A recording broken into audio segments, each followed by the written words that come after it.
Et Omega, bienvenue pour le spoil du chapitre 1059 de One Piece, la deuxième partie des spoils.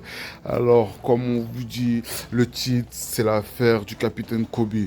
Les nouveaux modèles des pacifistas se font appeler Séphérine. Ils sont de grands enfants avec des cheveux blancs et des peaux mates et des ailes noires. Ils ressemblent donc à King que le gouvernement avait enlevé pour faire des expériences sur lui durant son enfance. Shanks demande à Marco de rejoindre son équipage mais il refuse. L'équipage de Shanks emmène Marco près de l'île du Sphinx, l'île de Barbe Blanche, excusez-moi. Marco quitte le navire au début du chapitre pour voler vers l'île du Sphinx. Dans un flashback, Yamato parle à Luffy. Ce dernier est en colère parce qu'elle n'a pas poursuivi son rêve, mais Luffy la considère tout de même comme une Nakama.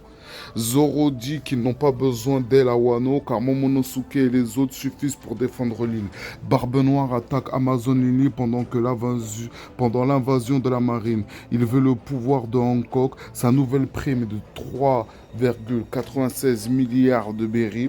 Hancock a transformé la plupart des envahisseurs, incluant Devon et Vasco, en pierre. Sa nouvelle prime est de 1,659 milliards de berries. Riley met un terme au conflit. Riley dit que les Séraphines sont les nouvelles armes qui remplacent les Shichibukai. Kobe est kidnappé par l'équipage de Barbe Noire. Boa transforme l'équipage de Barbe Noire en pierre, mais Barbe Noire annule son pouvoir avec son fruit. Boa ne perd pas le pouvoir de son fruit du démon, mais ne peut plus l'utiliser. Tite est sur le point de la tuer, mais Silver Rayleigh la sauve.